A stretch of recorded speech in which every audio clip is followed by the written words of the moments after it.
Bienvenue chez S-Révolution de Global Service, le centre de formation professionnelle qui vous propulse vers l'avenir. Vous êtes passionné par la mécanique, fasciné par la fusion entre mécanique et électronique? Chez S-Révolution, nous avons tout ce qu'il vous faut. Nos formateurs experts vous accompagnent à chaque étape pour vous transmettre les compétences les plus recherchées sur le marché du travail. Avec des équipements de pointe et des ateliers ultra-modernes, vous apprendrez à maîtriser les technologies de demain. Rejoignez une communauté dynamique où l'innovation et l'excellence sont au cœur de notre pédagogie. Chez S-Révolution, votre succès est notre priorité. Nous vous préparons à des carrières passionnantes et enrichissantes dans les secteurs de la mécanique et de la mécatronique. N'attendez plus, inscrivez-vous dès aujourd'hui et transformez votre passion en profession. S-Révolution de Global Service, là où votre avenir commence.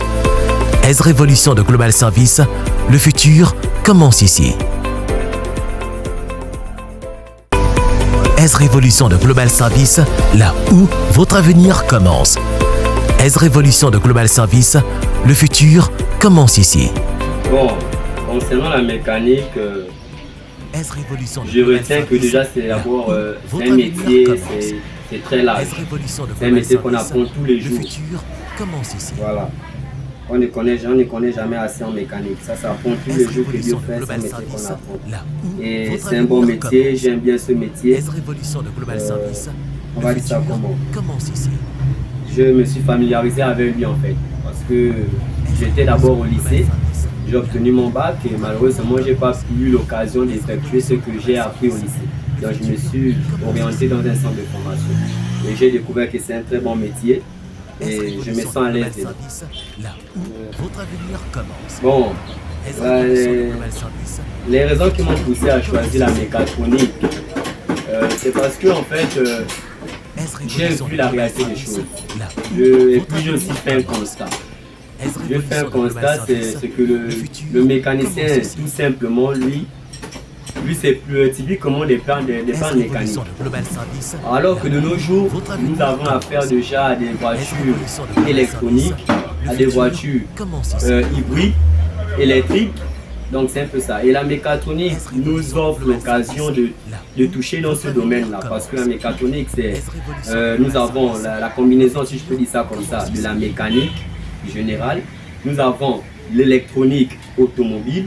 Nous avons l'informatique et l'électricité auto aussi. Donc vous voyez qu'en associant toutes ces choses-là, lorsqu'on sera face à un véhicule, on va dire ça comme automatique, du moins électronique, nous aurons plus ces problèmes-là à les réparer en fait.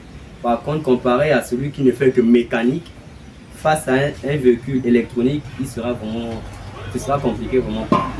06.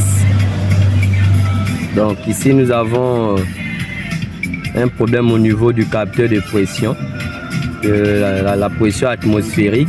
Voilà, la performance elle est limitée, donc c'est un peu ça. Ok, bon, ici lorsqu'on parle du ralenti, en fait cette panne là se présente lorsque vous êtes en train de conduire. Quand vous conduisez, vous êtes en vitesse. Après, il peut arriver qu'à un moment, vous tombez sur l'embouteillage. Voilà, donc lorsque vous ralentissez la voiture, tout d'un coup, le ralenti, la voiture s'arrête. Chaque semaine, nous avons le cours, on va dire 2 ou 3 jours en théorie à l'école. Et le reste des jours, c'est en pratique. Nous sommes vraiment en pratique en tant que stagiaires, dans des conditions vraiment pratiques et vraiment réelles. Nous manipulons, nous touchons et tout. Dans différents garages, on a commencé ici. On a fait 2 mois, presque 3 mois je pense ici. Après on nous a changé, on nous a amené dans un autre garage pour continuer la formation, voir d'autres connaissances, acquérir d'autres aptitudes. Voilà, c'est un peu ça. Et souvent dans la semaine, donc la plupart du temps, dans le programme, dans la semaine on a 2 jours à l'école. Le reste des jours, nous sommes en stage. C'est comme ça que ça se passe pour plus pratiquer, garder la main et avoir la connaissance de plus en plus.